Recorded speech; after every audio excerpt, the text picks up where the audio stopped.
The cut features of the Half-Life 2 beta offered a fascinating glimpse into what could have been. Darker storylines, unique enemies, and grittier locations. I had to incorporate dark and gritty. It is a law for beta videos now. We all know of Dr. Eli Vance, the leader of the Resistance in Half-Life 2, but who was he in the beta? Well, he was two different characters, and each one was pretty much different than the other. What roles did they play in the original story? Just how different were they to Vance? And how did they transform into the leader of the Resistance that we know now? In this video, we explore the lore and story behind Eli Maxwell and Captain Vance in the Half-Life 2 beta.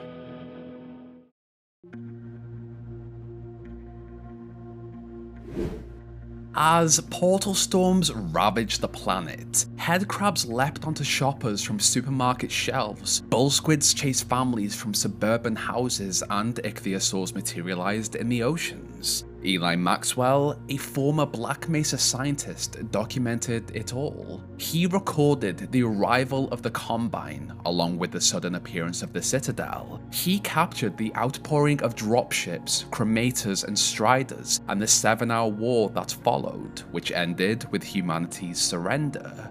Maxwell avoided the Combine and went into hiding over the next decade as humanity was relocated into cities to be monitored and controlled.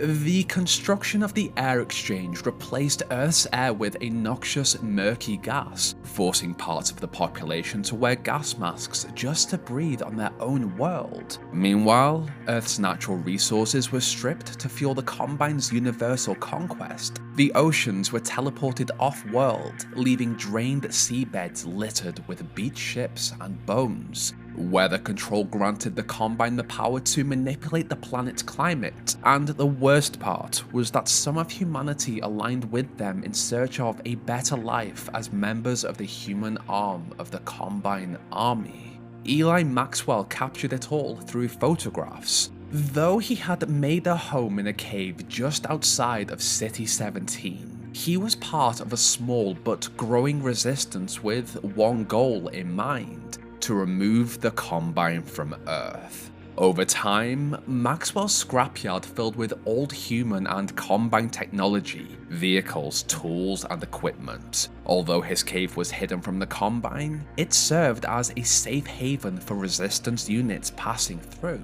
Through word of mouth and radio communication, Eli stayed informed about Resistance movements and Combine operations, while sharing with them the technology he was developing. Although careful and limited in how far he travelled from his lab, one day Maxwell was caught in a particle storm while attempting to study it. The results would have been invaluable, but the encounter cost him his leg, yet it did not stop his work. From scraps of melded metal and the remains of a destroyed combot, Eli crafted something incredible. Dog. Standing nearly 8 feet tall, he was not only powerful but sentient. The fall of humanity had left Eli mostly isolated, with only the occasional radio transmission or passing Resistance unit for contact. Dog offered companionship, protection in case Combine units discovered the scrapyard, and help with the heavy lifting around the cave. Meanwhile, he also worked to restore an HEV suit once worn by Black Mesa personnel. He also engineered a handheld physics manipulator capable of moving objects, launching them at targets, and melding items together. The Physgun stood as one of the most remarkable creations during humanity's darkest hour. This man knew Black Mesa was to blame for what had happened over the past decade. He shared responsibility for his part in it, but what mattered to him now was what happened next.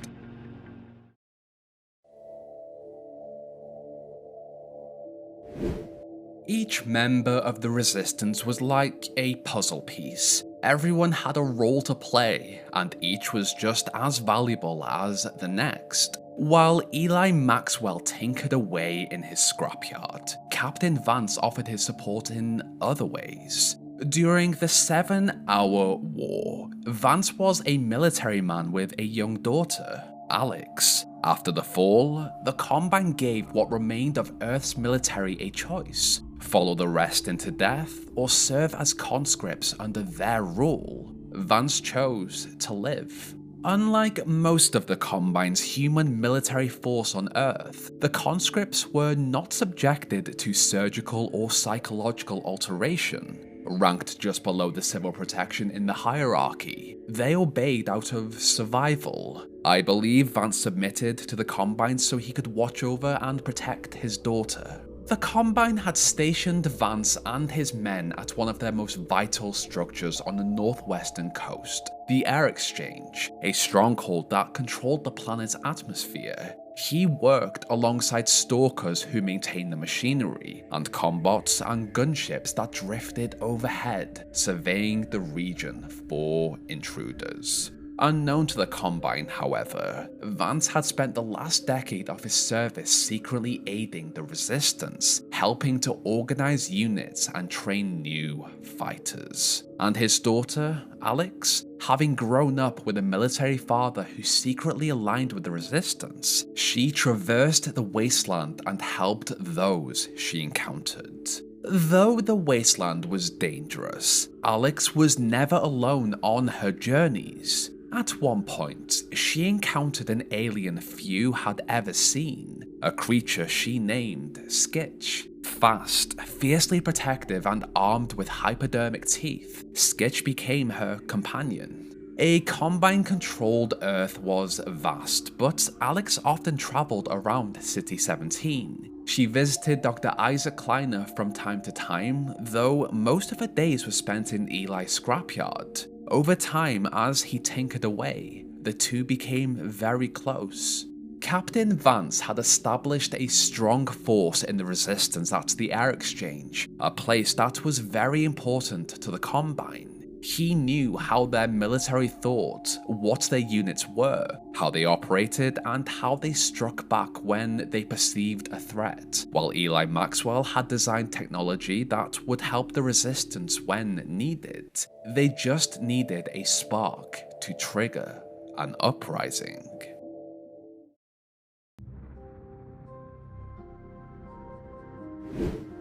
The return of Gordon Freeman was the spark the Resistance needed to begin their uprising.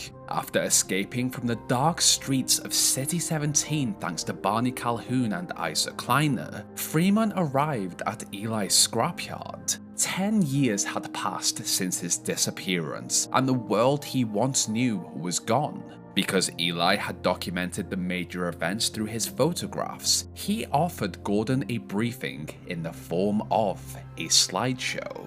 He asked Gordon to help them secure a better future for humanity, warned him to watch out for particle storms, and sent the scientist on his way.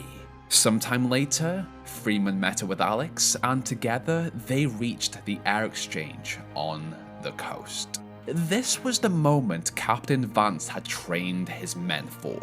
To shut down the Air Exchange was to signal to the entire Resistance that a Combine stronghold could fall.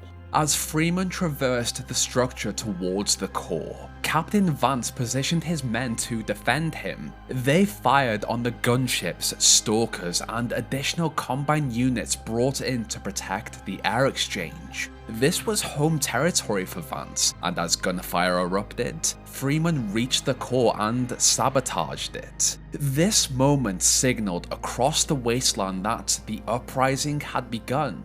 To escape and continue the destruction of the Combine's infrastructure, Freeman, Alex, Vance, and his men boarded the Borealis and traveled towards the Arctic North. It was here, after Freeman had obtained data chips from weather control, that Captain Vance told him he had arranged for a cargo plane to take them back to City 17. As they waited for its arrival, Vance and his conscripts, alongside Alex, defended Freeman against a giant mech similar to Dog, only this one was not their ally. The battle for weather control was difficult, and Alex was injured, but the Resistance were successful once again. When the group eventually arrived back in City 17, Captain Vance and his team established a bunker as their new headquarters, close enough to the Citadel to offer aid to the Resistance units nearby. Captain Vance had used his military connections and training to aid Freeman in a time when he was needed the most. Eli Maxwell had offered knowledge, a safe haven, and technology on a dangerous journey. Their help was essential in the war against the Combine, and in Gordon's eventual arrival at the Citadel for his confrontation with the Consul.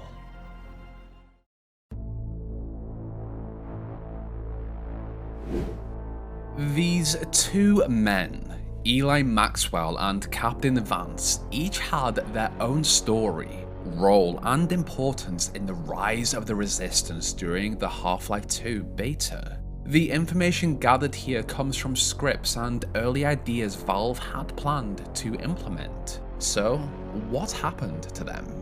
When the Air Exchange chapter was cut from the game and replaced with Nova Prospect, Valve decided they no longer needed Captain Vance. They merged his character with Eli Maxwell, creating Dr. Eli Vance. Captain Vance's daughter became Eli's daughter. Alex's pet alien Skitch was replaced with a dog, and Captain Vance's secret military bunker in City 17 was combined with Maxwell's scrapyard to form what became Black Mesa East.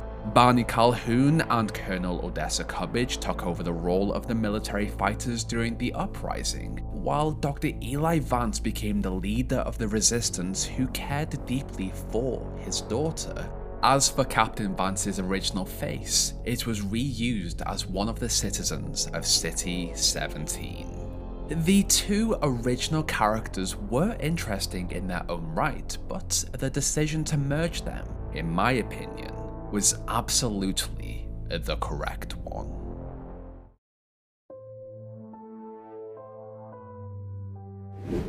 Another shorter video this week as I work on a much bigger timeline, but I do love exploring these smaller, interesting topics. Even now, I always learn something new. Raising the Bar was my Bible for this video. The two characters that merged are interesting in their own right, but I loved the little changes of how Eli lost his leg studying a particle storm instead of it being taken by a bull squid, of why the water level was so low in Half-Life 2 because the Combine was siphoning the water to other worlds, and even that Alex's original pet was an alien. The beta was so different to the game we received, and although it was a pretty volatile time in Valve's history, it really shows how many changes and tones a game goes through during development. The story of the beta is so different, yet interesting. I will cover the whole thing at one point in a timeline. That was everything I wanted to say. If you enjoyed this, consider subscribing to the channel. If you liked the video, then feel free to leave a like. If you did not, then let me know why in the comments and drop a dislike. I also have some gold tier patrons and channel members to thank for your constant support. Queen Arby, Lewis, Oren X, Drakey Phoenix, Danocal Drawings, 501st Clone Boy, Ruben Mendoza, Imperial Embers, Canifex, Jimsy, Average Soul, Azu, Jonas, Yellow Rodriguez, Detroit, Motzi, Brina Lee, Jacqueline Lavelle, King Jack, Lifeblood, Reaper Gaming, Mamet, Kaida Zin, and Zuni115. What did you think of the original story? Would you have preferred the two separate characters, or do you agree with the merge? And what would you like me to cover next? Let me know in the comments below. This is where our story ends. Check back soon for a new one.